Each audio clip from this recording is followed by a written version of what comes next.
So in this book, the author talks about a lot of his personal examples of how he treats his patients through past life regression, through hypnotherapy, and how they are able to receive messages from the masters.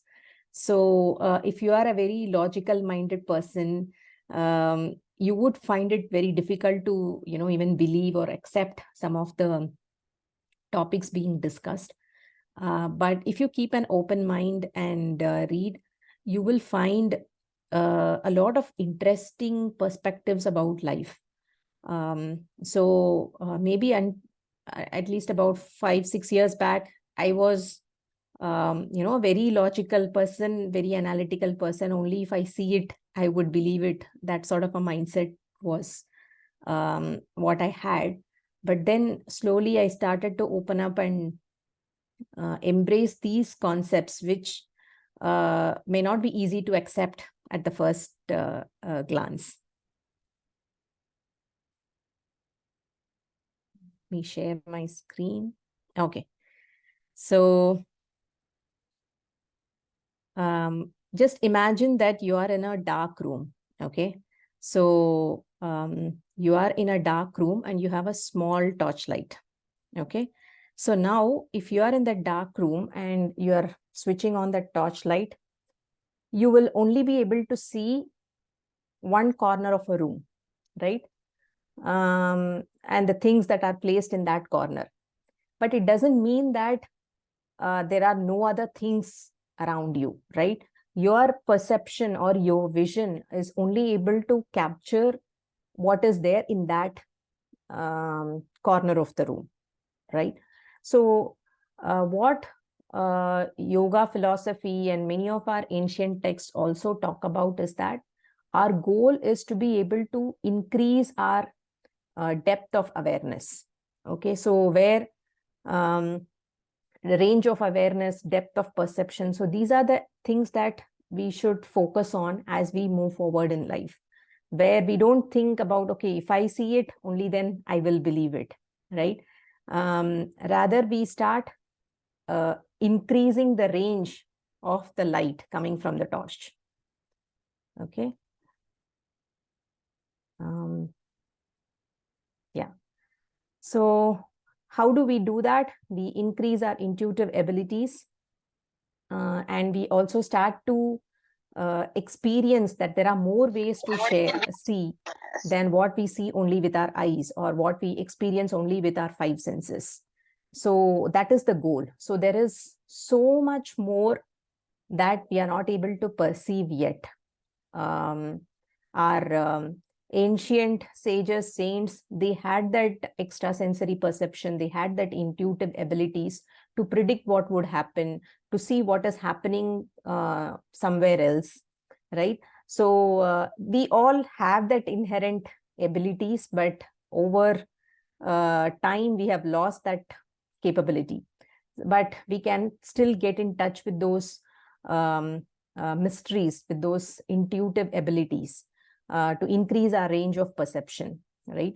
So this is the belief that when we start with, then a lot of things open up. So for me personally, multiple experiences happened over a period of time, and I strongly believe in this statement: everything happens for a reason. Every challenge or every incident, every person you meet, there is a reason why this has happened. And today, there are about 5-6 of you who have joined today because this message from this book is important to you. And I am conveying this as a medium to you. So for some reason, you have chosen to spend this hour to get this information. So similarly, there are various coincidences and signs that you would start to experience once you go inward and try to tap into your intuitive abilities. So when you do that, whatever questions you might have in your mind, the answers will come to you through a sudden flash of intuition or through some sources. Exactly the kind of information that you need would come to you. So this is the power of intuition, and this is the power of um, tapping into our inner wisdom. And this is something that the author, Dr. Brian Weiss, who is a clinical psychologist, so sorry, clinical psychiatrist. So it is good that this material of lives, multiple lives, soul's journey, the lessons we learn in each of our life, all this is being conveyed by a Western author, right? Because obviously when somebody from the West talks about these principles, there is much more weightage being given. That is the unfortunate situation. And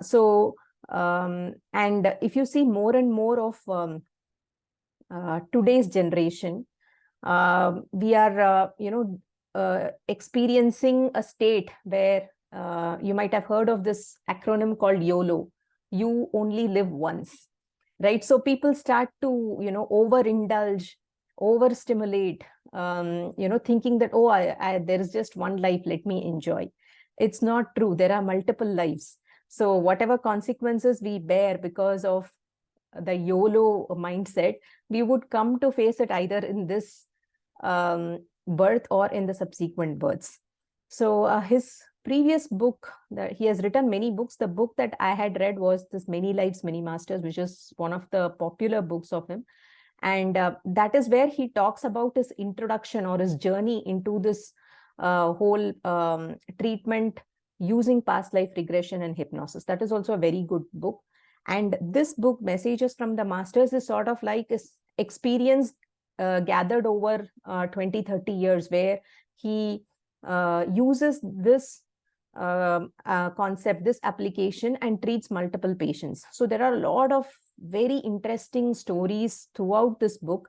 Which might be, it can either be unbelievable or it can be like, wow, these things are possible, right? So it depends on the mindset from with which you're approaching this book. So the masters that he keeps referring to in his books, they are the highly evolved souls.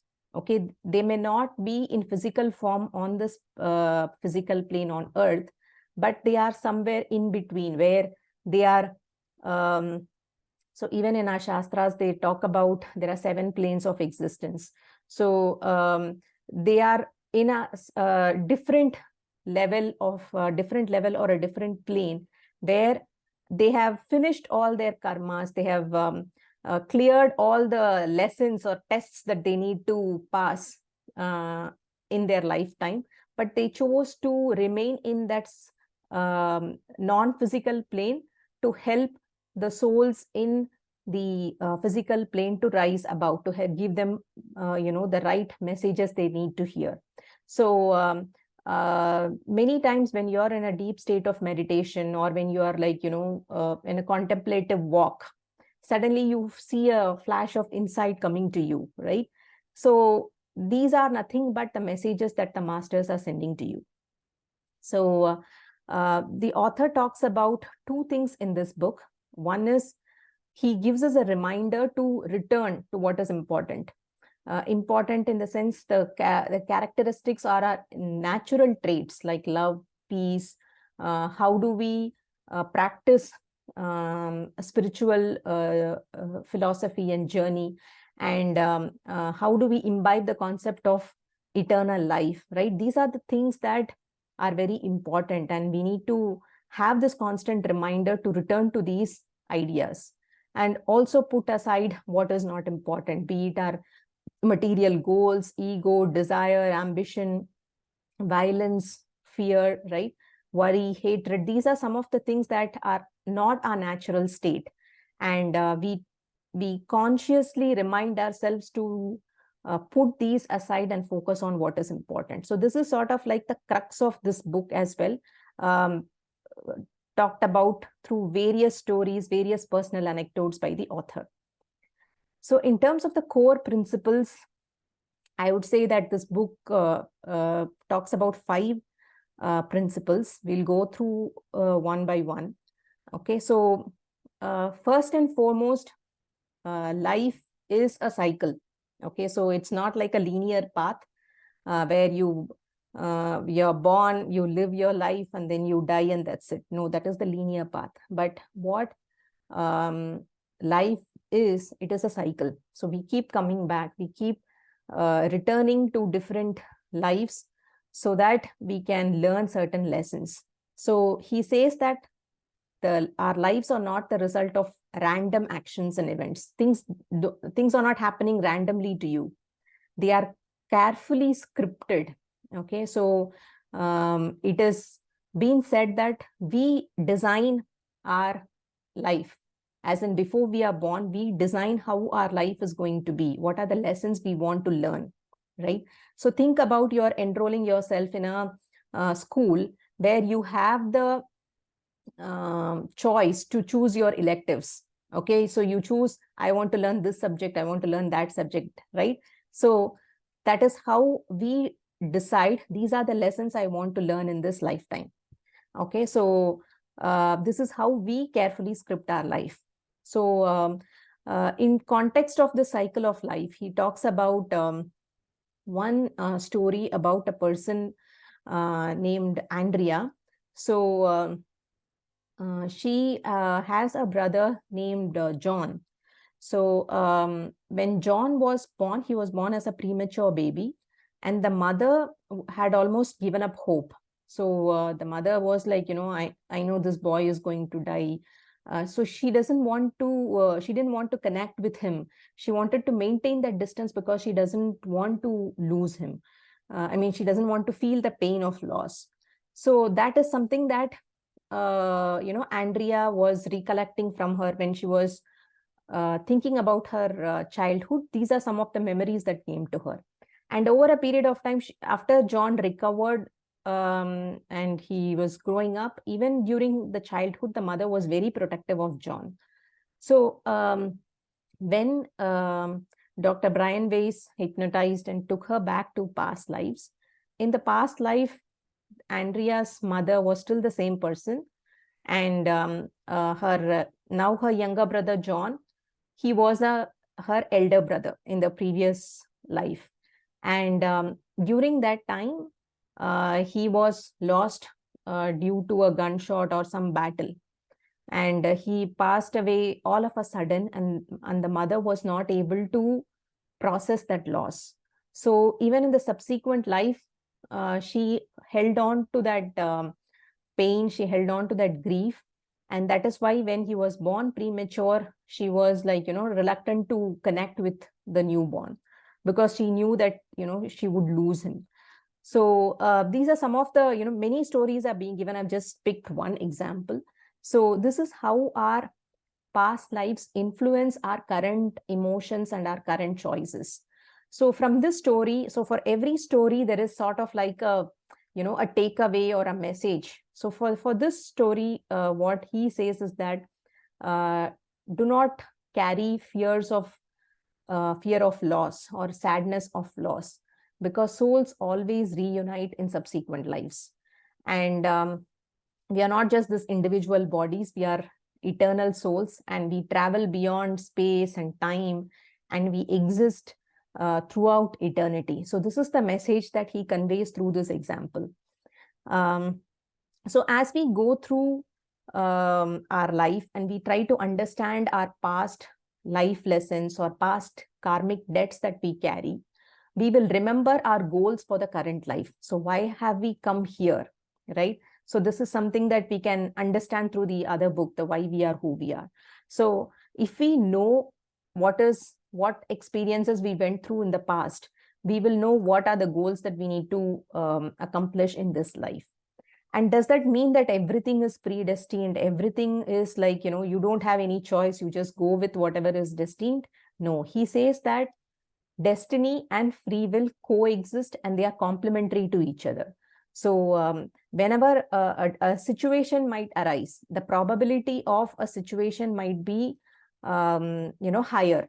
Okay, but how you respond to it, that is your free will, right? If you respond to that situation with a lot of resistance, with a lot of fear, with a lot of negativity, then that emotion gets carried forward subsequently to the other next lives as well. But if we take that um, scenario that is happening and we approach it with acceptance and trust that this is happening for a reason, then there is a free will. You react in a very calm and equanimous manner, then you wouldn't be so much affected. It is that you have passed through that situation, right?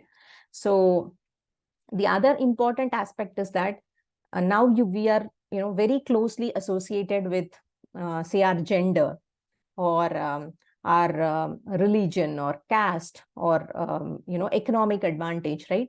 But as we go through different lives, these things keep changing. So maybe in this life I might be a woman, maybe in my past life I might have been a man. So these are things that will keep changing, so that we learn from different perspectives, we learn from the different angles.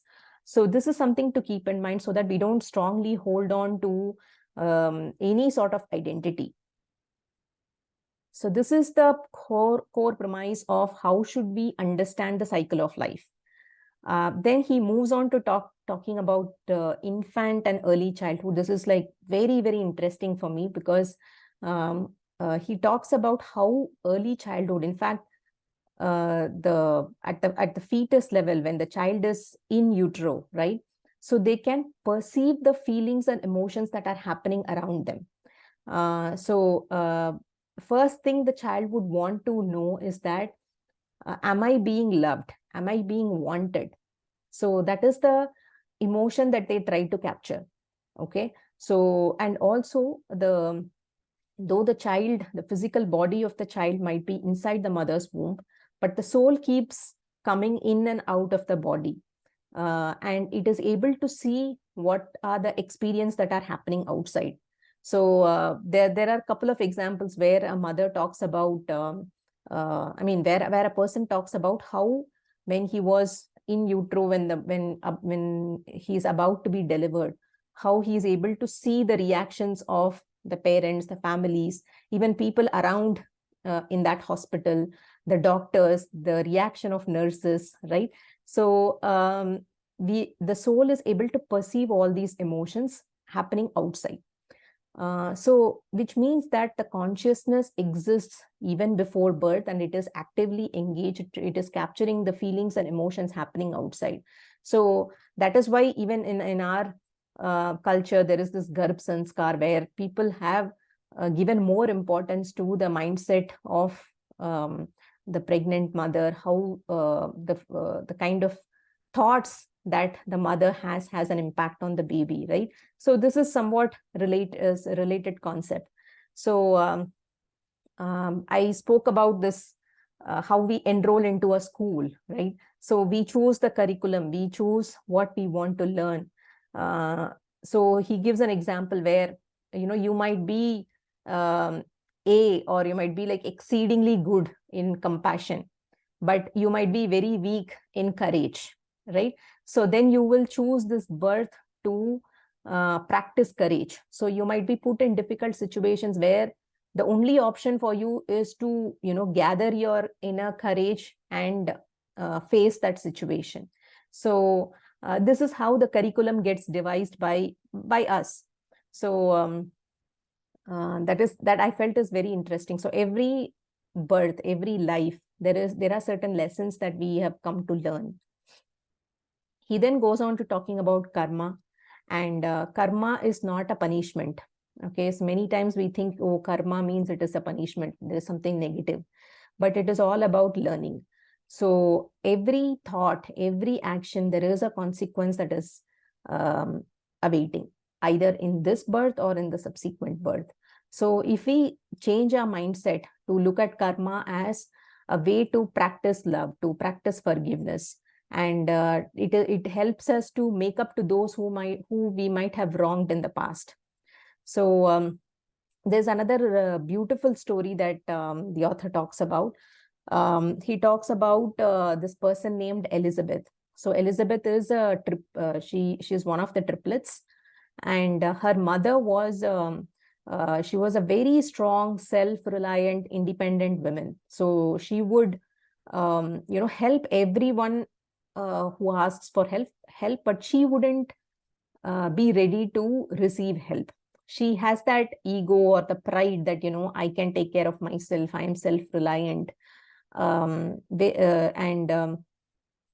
She doesn't accept help. She doesn't accept um, that she also needs help. But what would happen is that she was very healthy and everything, but towards the end of her life, she would become so sick. I think she got a stroke. So she got a stroke, and then for about 4 years, she would struggle for even her basic needs. People around her would, help her out. And this lasted for about 4 years. And Elizabeth would see her mother struggle. Once she was that independent, fierce, strong lady. Now she is like, dependent even for her basic needs. So she felt so bad, like why she had to suffer for those 4 years. So then after 4 years, her mother would pass away. And then she would be in a deep state of, Elizabeth will be in a deep state of meditation. And that time she would hear these words saying that she would ask, why, God, why did you make my mother suffer so much? What wrong did she do? So then the message that she would receive is that love has to be balanced. So as much as you give love, you should also be ready to receive love. So I decided to give that 4 years to your mom to experience this receiving of love. It's good that she got those 4 years in this lifetime rather than, again going into another complete lifetime where she has to learn this lesson of receiving love. So this 4 years is, a shorter period as compared to a lifelong period. This story was very powerful to me because I could relate it to my own life circumstances as well, seeing my certain experiences of my family members, where people who are extremely independent become very dependent towards the end of their life. People who were dependent throughout their life, they become they are forced to become independent at the latter stage of their life. How they deal with those situations, right? So these are certain things that I have observed, seen personally, and that's why I found this lesson very powerful, where it's better to learn the lesson in this lifetime within a shorter period of time than to be born and learn that lesson over a lifetime. And if you understand this, right, understanding will heal that pain. So Elizabeth, after she understood that this is why her mother had to go through those 4 years of pain and dependence, then it healed her pain, right?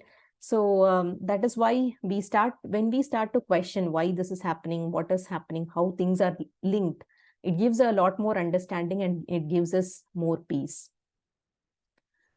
He then moves on to talking about relationships, and this is where the core meat of this book lies.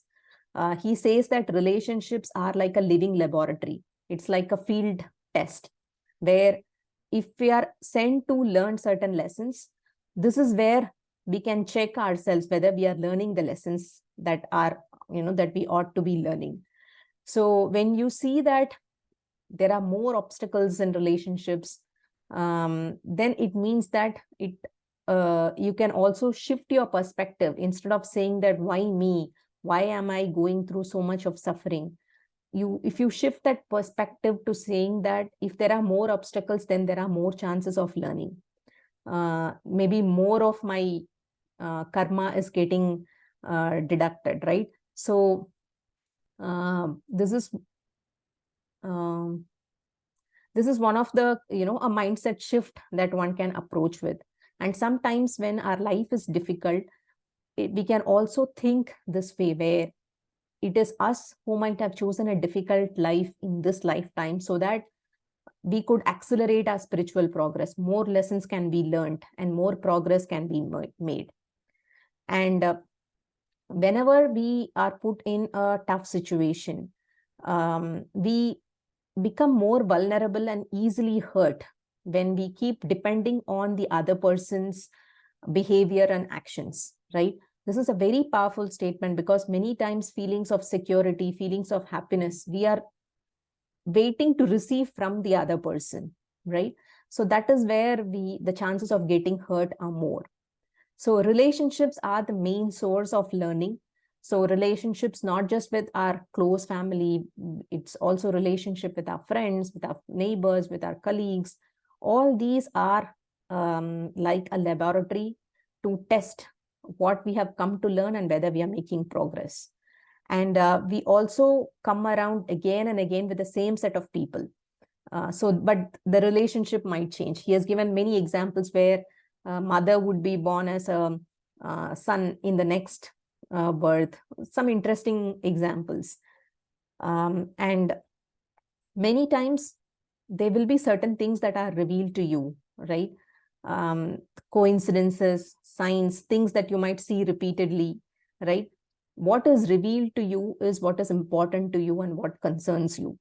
So for me, I would say in this period, in the last 3-4 months, I see this aspect about soul journey, past lives, the purpose of life, how it is getting transition. These are the sort of inputs that are coming to me. So maybe this is something that I need to understand more, right? So you might also see some patterns that are emerging from the kind of inputs that you are receiving. So that is what is important to you at this stage of your life. And many times when it comes to relationships, it is always that, okay, should I say yes or no, right? We talk about the concept of boundaries, the concept of, saying no when you have to, right? So these are becoming more prominent these days. So how, when you don't say no, when you need to, what happens is that there might be situations where you would fall ill all of a sudden, right? You can't explain why this happened. But internally, the reason is that you had to say no to a situation, but you're not able to. So your body manifests a physical illness so that you can decline those unwanted commitments. This I have experienced. And I could say that, this is something that we do when we say that we don't have the guts, or we don't have the courage to say no when we need to. And he also gives an example that if you have been suffocated in your previous life, suffocated not just in the sense of physical or claustrophobic situation, but also in terms of mental suffocation or emotional suffocation, you would have symptoms of asthma in the next lifetime. So this is something to keep in mind. So whatever we experience in our previous lives, it manifests in certain forms in our subsequent lives. Okay, so then he moves on to talking about various obstacles that come in our journey. Okay, where when we need to return to our true self, remember all those essential attributes of love, compassion, peace, joy. What are the obstacles that come in our way? So the first thing he talks about is anger. Okay, so he talks about how anger is rooted in judgment. So when we set, whether be it ourselves or some others, to a certain standard, we expect a certain standard.